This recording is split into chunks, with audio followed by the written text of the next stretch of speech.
Hi, I'm Dan Snow. I love Second World War history, and one of my most fascinating projects was visiting the city of Stalingrad in Russia to explore one of the most notorious battlefields of the Eastern Front. In this video, I'm going to review probably the most famous film ever made about the Eastern Front, and that's Enemy at the Gates, to sort out fact from fiction.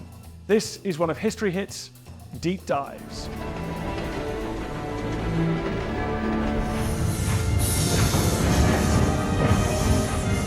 Autumn 1942. Europe lies crushed beneath the Nazi jackboot. The German Third Reich is at the height of its power. Hitler's armies are charging through the heart of the Soviet Union towards the oil fields of Asia. One last obstacle remains. A city on the Volga where the fate of the world is being decided. Stalingrad.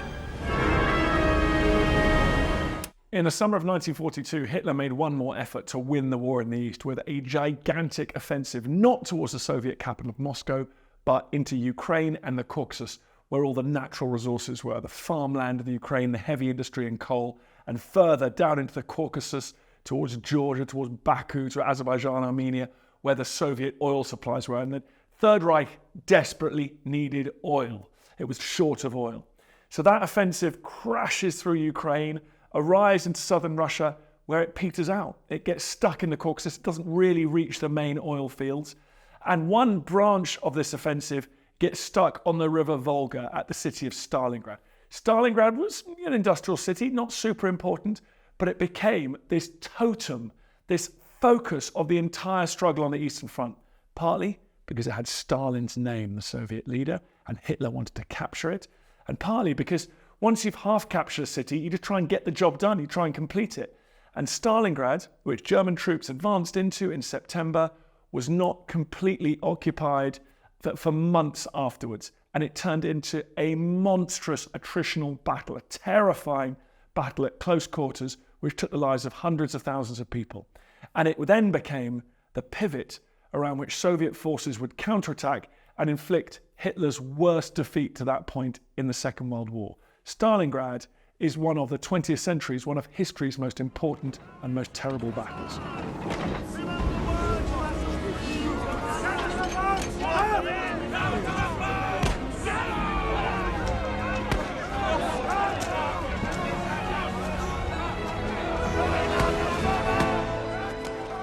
This has got to be one of the greatest scenes of all time.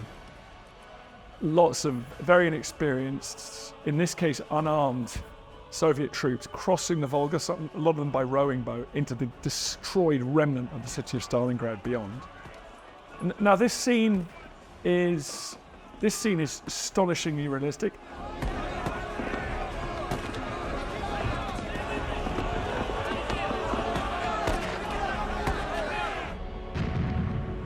It's true that they could be sent straight off the train without the necessary training or preparation. They were hurled into Stalingrad. On the front! Volodya, my child! I know that it's for our motherland! I know it's for our motherland that you are giving your life!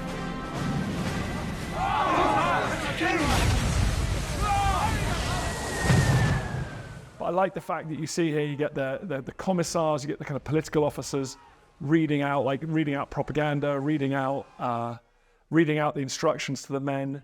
Knows that you will not fall back! Everyone here is proud of you! Your father's dead! Your brothers are And then you see the impact of the artillery shell on that small boat, just blowing it apart. And then here we got the dive bombers, Stuka dive bombers, machine gunning, strafing the boats going across. This was a common scene. Lots of the Guards division were killed as they went across the river. In this scene, you see the dominant Luftwaffe, the German Air Force, which still is in command of the skies at this point of World War II over the Eastern Front.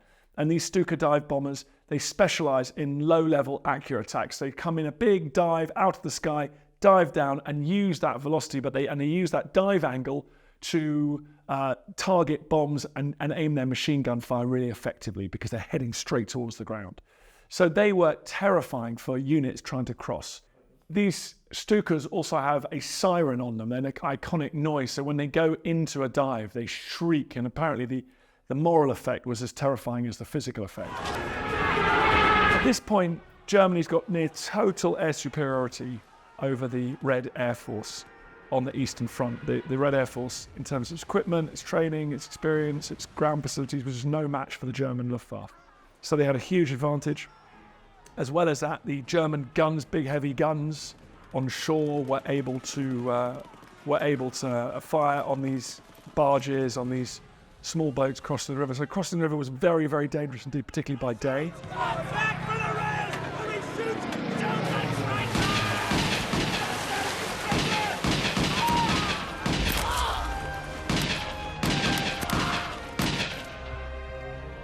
You have a scene here of Soviets shooting their own men. Now, this is very controversial, and some Russians have strongly objected to this aspect of the movie. There were so-called blocking detachments for the men in Stalingrad. That there were groups of troops that would stand behind attacking troops and encourage them to attack by threatening to shoot them if they didn't, and occasionally shooting them. So it is true that the Soviets turned their weapons on their own side from time to time. Stalin, the leader of the Soviet Union, saw these months as a real crisis, an existential crisis for the Soviet Union. He believed that everything was on the table here. So he issues an order which is called the not one step back order, and that meant that people were just not allowed to retreat. In that not one step back order, Stalin mandates groups of soldiers who would be allowed to fire on their own men if their own men are retreating. So they're so-called blocking detachments. The Soviets would attack. If they weren't as enthusiastic as they should have been, they could be encouraged by their own side shooting at them. So this shows you the extent to which the Soviet Union was threatened at this point. They would go to such extreme measures to force their men into battle. And these men were often, as portrayed in this movie, they were often very, very young, ill-prepared, and pretty ill-equipped. You see the refugees here, completely right. The refugees desperately trying to get out of Stalingrad. The priority was given to military traffic, so not much thought was given to the refugees. The population of Stalingrad suffered terribly during this months-long battle. Stalingrad is one of, if not the biggest battle in the whole of history. It has an intensity and horror all of its own. So casualties being brought down to the river, horrific injuries.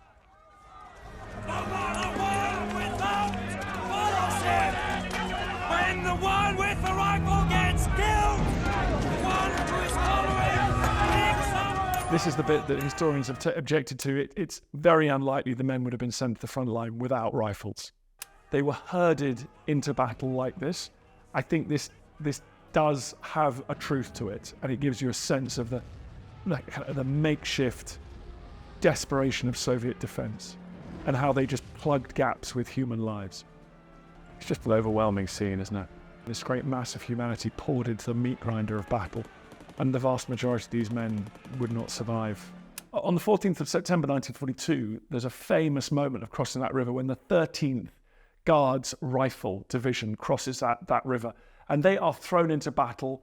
They were not really prepared. They had quite a lot of experienced troops, new troops that filled their ranks, but they were thrown in on the instructions of Soviet High Command to desperately cling on to any scraps of ground in the center of Stalingrad. 3,000 of them didn't survive the day. They were killed either crossing or as soon as they arrived in Stalingrad. It was the most appalling fate of any division. Those survivors of that division sort of laid the bedrock for Soviet resistance. They made sure that there'd be no easy victory at Stalingrad, and the Germans would have to advance inch by inch through the smashed ruins of the city. But very few of them survived the Battle of Stalingrad. It is either victory or death. Those who retreat I need a rifle. will be shot. I need a rifle. There will be no mercy for cowards and traitors. So the Germans got steel helmets here. Interesting. The mandatory swastika, tell you whose troops these are. And you've got German armoured vehicles, you've got a lot of German riflemen there.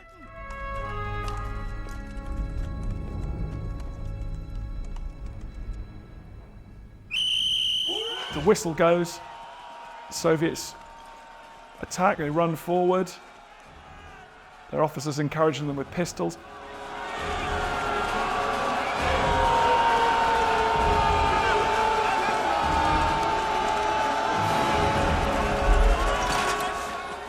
So you can see a mixture of riflemen, and then there are some, it looks like a World War One Maxim gun, a machine gun being wheeled forward, so attempting to bring a bit more firepower forward in this attack. But the Germans obviously have got armoured vehicles, they've got their panzers there, their tanks, and they're pretty well entrenched behind all that rubble, so it's a bit of a slaughter. This plays into the idea that the Soviets would launch human wave attacks, attack after attack. They're incredibly profligate with their own men, and there is some truth to that. So they're in the city centre. Look at that smashed city centre.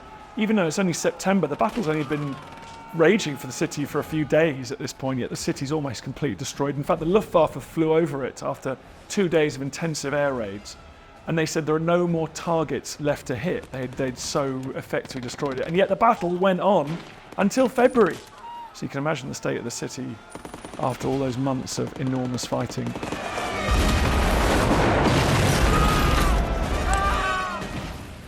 I mean, you just get a sense of the terrible firepower of those really effective German machine guns. There's no safety in retreat because they were not really allowed. Join your German comrades. They understand your suffering and will care more for you than your own officers, who are only sending you to your death. The Third Reich is not your enemy. The enemy is bloodthirsty Stalin and his Bolshevik gang, who have stolen your land. This scene is, I think, a bit over-dramatised. It's a bit over the top. It shows literally every single person being killed in this attack.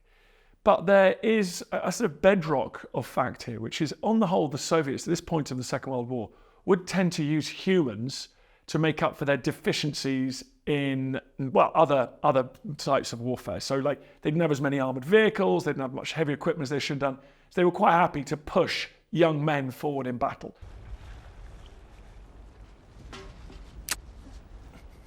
And here we see Jude Law, Vassili Zaitsev, the man who would become a legend. And he can actually use a rifle.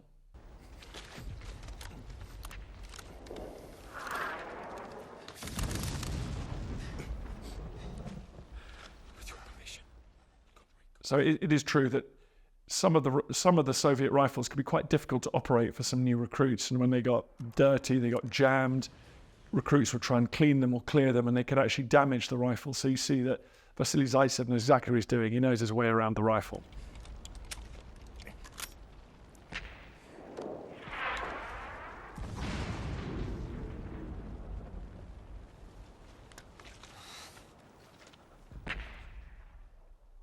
So I'm not quite clear why this German officer is exposing himself on a very recent battlefield to have a shower, but anyway, in full view of the Soviet army.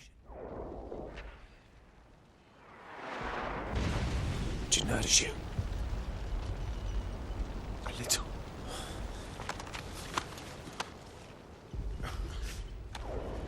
Zaitsev says, "Pass me the gun."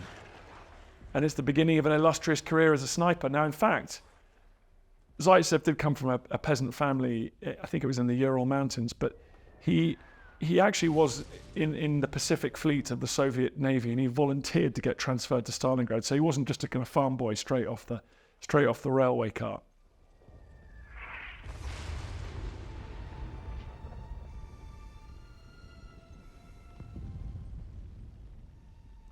But he spotted some high-value German targets. And snipers played an absolutely essential part in the Battle of Stalingrad, in this kind of landscape with plenty of cover, plenty of places to hide. Targets, when the Germans and the Soviets were only meters apart in certain places. In some buildings, they were just a room apart or a floor apart. So it's the perfect landscape, the perfect setting to inflict terrible damage on your enemy at close quarters.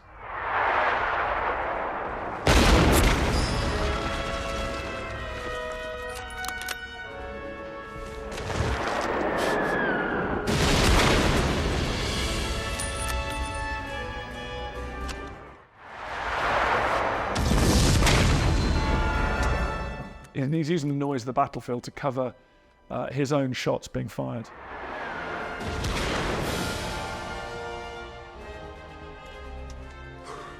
A star is born. Stalingrad is famous, among other things, for snipers.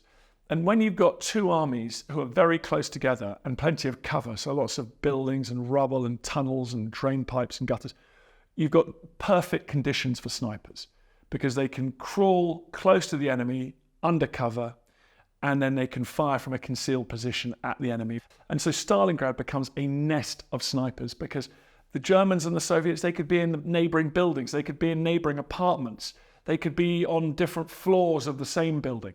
And so having that ability to target precisely high-ranking officers of the other side could have a huge impact on the course of the battle. And Germans learned to really fear the Soviet sniper menace. The Germans had less an emphasis on sniping, and that's because the Germans imagined a quick-moving battle where they'd be moving forward aggressively the whole time, using aircraft, tanks, armoured vehicles interacting with each other. They didn't really envisage the kind of static, wreckage-strewn battlefield that was the ideal environment for snipers. My name is Nikita Sergeyevich Khrushchev. I've come to take things in hand here. This is a great scene. You see the arrival of Nikita Khrushchev, who one day would go on to be Stalin's successor as the leader of the Soviet Union. And now this exaggerates his impact on the battle. Stalin did send him to the Stalingrad area, but he did not go into a bunker under the city and command the day-to-day operations during the siege. But he was sent down there to put a bit of backbone into the troops down there. This city is not Kursk, nor is it Kiev, nor Minsk. This city is Stalingrad. Stalingrad! This city bears the name of the boss. It's more than a city, it's a symbol. If the Germans capture this city, the entire country will collapse. And the words he's saying, he's talking about Stalingrad being a symbol. It has the boss's name, it has Stalin's name. That is true. That is one reason why Stalin was so desperate to defend it, block by block. And it's also a reason why Hitler was so intent on capturing it. Truly, Stalingrad is a battle of dictators. You have these two supreme warlords throwing men and equipment into this city simply because it has no particular military or strategic value, but because it bears the name of one of them. It bears the name of Stalin.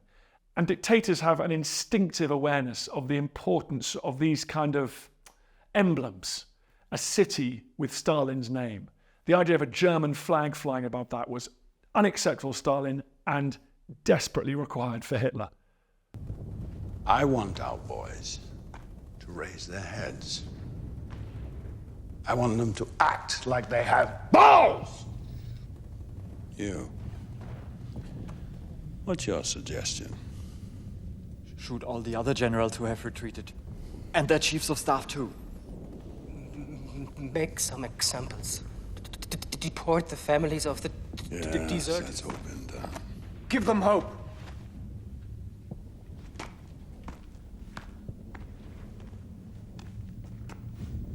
Here the men's only choice is between German bullets and ours. But there's another way. The way of courage. The way of love of the motherland. We must publish the army newspaper again. We must tell magnificent stories, stories that exalt sacrifice, bravery. We must make them believe in a victory. We must give them hope, pride, a desire to fight. Yes, we need to make examples, but examples to follow. What we need are heroes.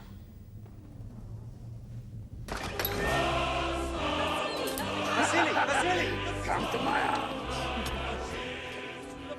In this scene, which didn't happen like this at all, but you do see the importance of propaganda, and the Soviets were very, very clever at using propaganda, giving the men hope, making examples, and in particular using Vassili Zaitsev to embolden the troops, make them believe in victory. And it is true that throughout the war, the Soviet Union was very good at raising up heroic figures, spreading them across the media, and it created these enormous celebrities out of snipers, coal miners sometimes, or tank drivers. These people became the heroes, the biggest celebrities in Soviet Russia. Look at him with pride, because he's looking at you. The whole country is looking at you.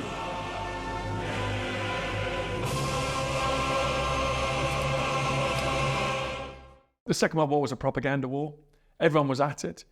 The American and British press turned particular soldiers, sailors or airmen into heroes. People went on speaking tours. For example, Guy Gibson, once he carried out the Dam Busters raid, went on a propaganda trip around the United States of America.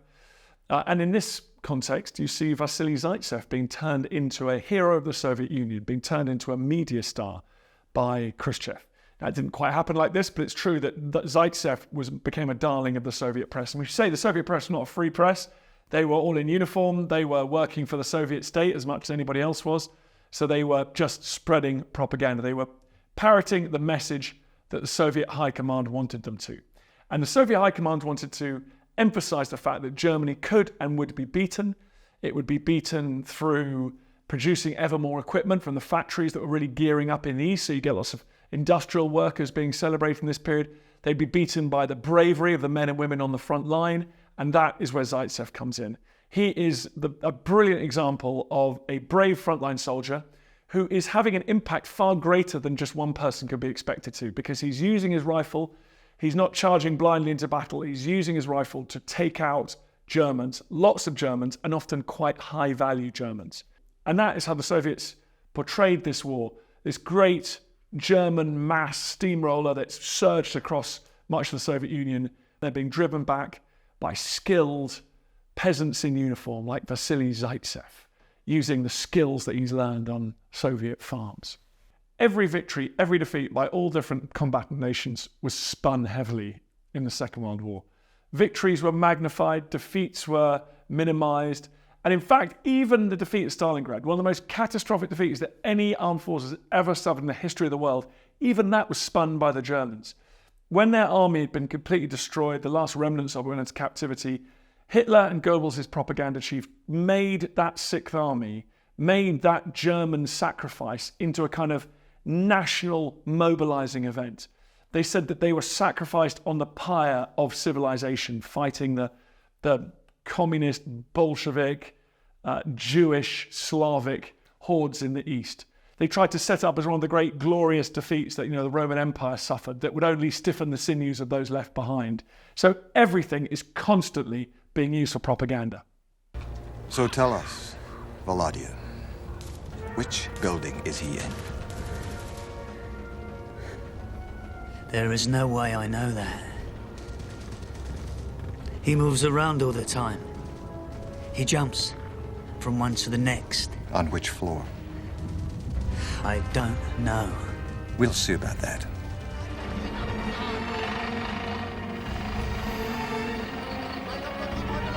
Now, this is the plot of the whole film. It's alleged that they're in a kind of duel within this great, enormous battle. They're in a duel with this elite German sniper.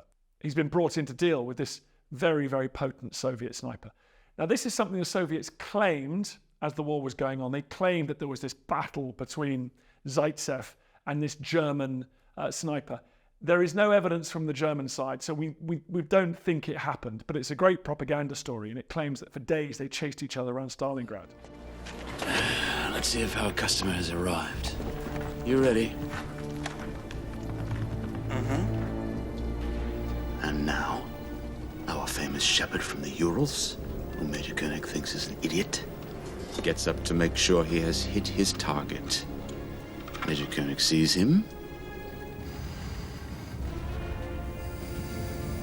aims for his helmet, fires, reveals his position, and is shot in turn. Snipers still do tend to work in pairs. One of them will fire the weapon, the other can act as a spotter, provide some situational awareness that means the sniper doesn't just get obsessed by looking down the sights and lose a wider appreciation of the battlefield. And at this point, you see Kulikov, who is, well, in historical account, more a spotter, but in this is portrayed as his kind of guru, as his trainer.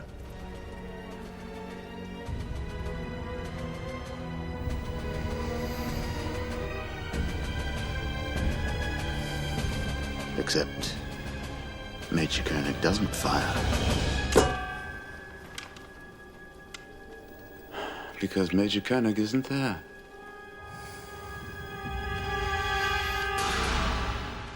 You're about to see, they're about to jump across this gaping hole in the apartment building, so they're going to have to leave cover very briefly before they can find cover on the other side. So they jump across this gap. Now, whoever jumps first has a big advantage, because any enemy sniper down below will be caught by surprise that someone's jumped across. They'll be ready to fire a moving target in midair. But... Whose turn is it? Mine, I think. No. It's my turn to go first. And it's your turn to get a hole in your britches.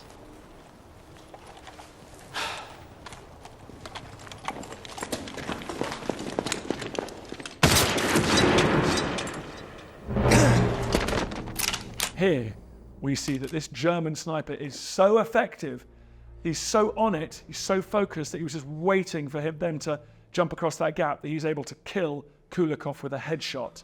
I think it's pretty unlikely that this would have happened, but it is, it's a very, very powerful scene. I think it does give you something, a sense of the cat and mouse nature of sniper warfare in amongst the ruins of this city. This gives you a wonderful sense of the fighting at Stalingrad. It takes place in the ruined, what used to be a tank factory, then became a battlefield. Thousands of men fought for this small scrap of industrial land. I've been in that factory, in fact. It's still used as a factory to this day.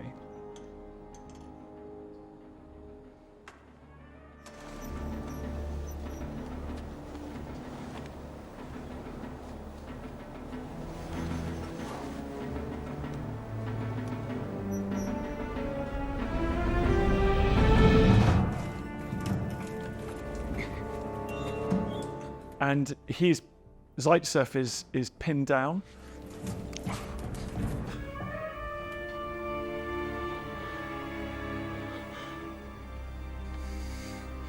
The other thing about this movie I'm struck by is I think it would have been busy. I think there's been many, many more people present. They wouldn't have had this entire broken factory to themselves at this point. But I'm certain that snipers would have contested, as these two are now, people pinning each other down, and for hours at a time, potentially.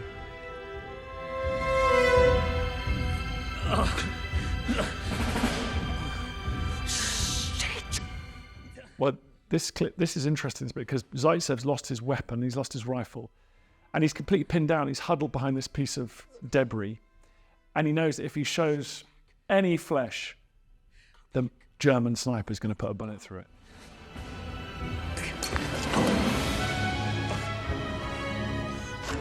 Keep your legs in.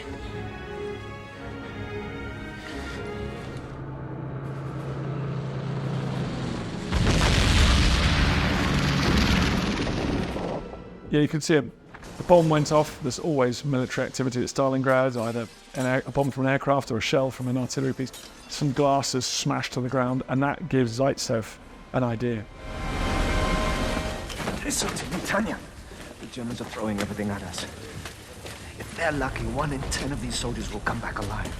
You're highly educated. You know languages. Every intercept you translate saves hundreds of lives. Every message you decode kills thousands of theirs.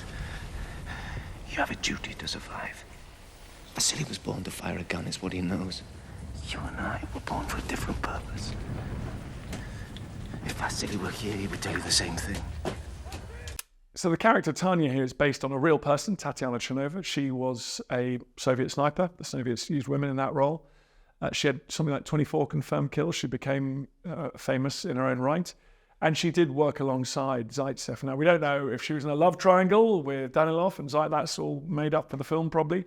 But it's definitely true that she was there on that battlefield, and there would have been many women there.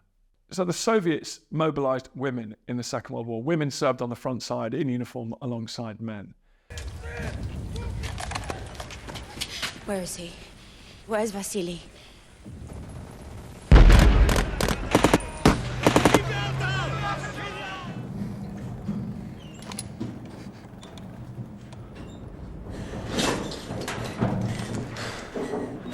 Keep your head down.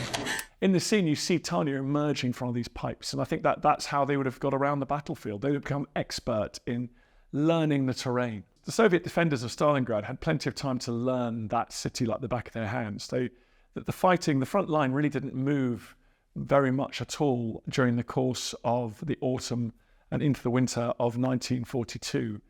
And so they would have known the sewage system, they'd have known the pipes, the underground tunnels, the ways in and out of the factories. The Germans called it a Rattenkrieg, War of the Rats, because they were underground more than they were above the ground.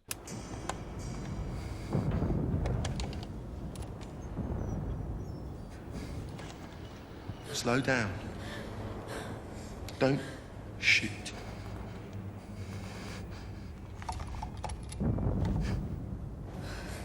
He's over there. You see the pillar in front of you? I need you to move round behind it.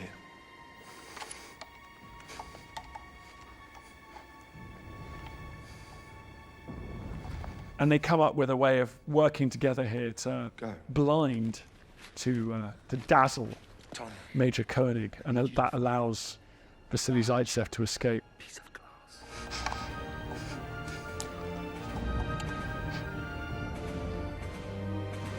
Are you ready? Yes. 3, 2, 1.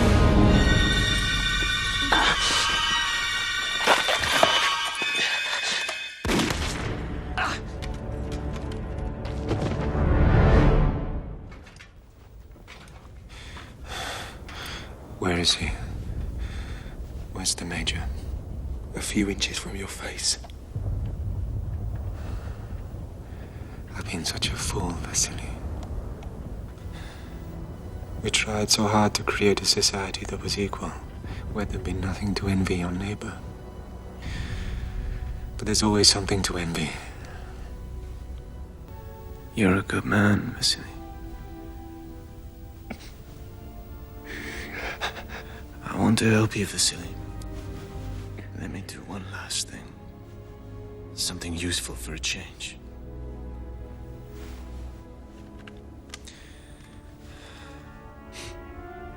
Let me show you where the Major is. No, don't do that. Don't do that!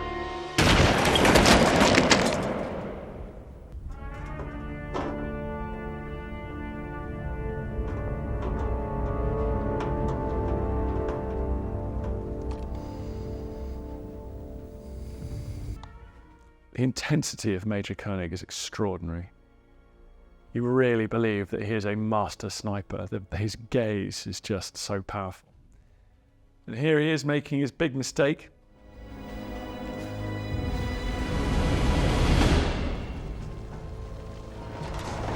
Danilov has sacrificed himself.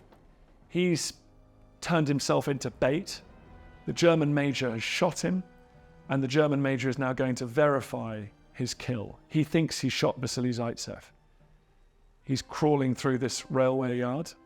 Again, the only criticism I have here is how empty this scenery is. I don't know why they've stripped the people out of this battlefield. It would have been so densely populated with soldiers.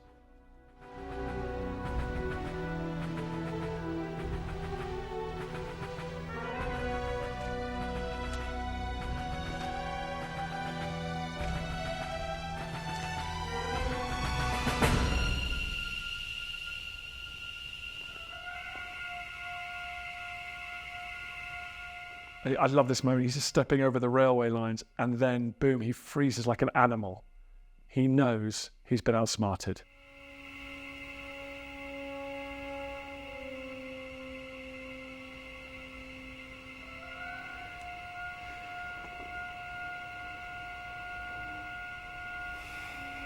You've seen the way Zaitsev here has wrapped the barrel, wrapped his sights in rags so that there's no way for the sun to glint off the metal.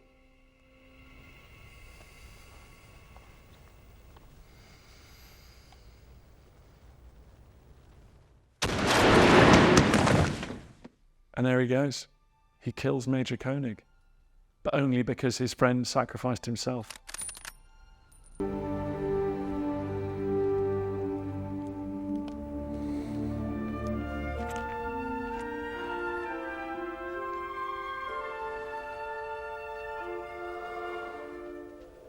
for a battle so famous for being one of the biggest in history, that sucked in millions of people, that caused hundreds of thousands of casualties, this movie reminds us of the individual experience. It's so intense. The loss, the horror, the trauma inflicted on every single one of those people that make up those giant armies. I find very interesting about this movie is that they've wanted to tell the story of the Battle of Stalingrad, one of the biggest battles in human history, with millions of people involved in the wider battle. To make it dramatic and exciting for an audience, they've highlighted two figures within it. They've turned it into a duel between two figures: the Soviet sniper Vassili Zaitsev and the German expert Major König. And that's personalized this monumental battle, and it's very effective. Now, Zaitsev claimed later that the Germans had sent the head of the Berlin sniper school to come down to Stalingrad specifically to kill him, and that he was able to hunt him down and kill him instead. Now, there is no evidence particularly for that. We have only Zaitsev's words, and it's a time of lots of propaganda and Soviet myth-making, so I don't think we can take him at his word for this. But it is certainly true that Zaitsev would have had cat and mouse duels with German snipers, hunting them through the ruins of Stalingrad, always moving, always trying to take out high-value German targets, but also make sure that he was not showing himself the German snipers. It must have been the most terrifying ordeal. You had to be sharp, focused, full of adrenaline for days on end. I don't know how he did it. Hope you've enjoyed that review of Enemy at the Gates. If you want to see any more of our deep dives, make sure you click on one of these videos on the screen now.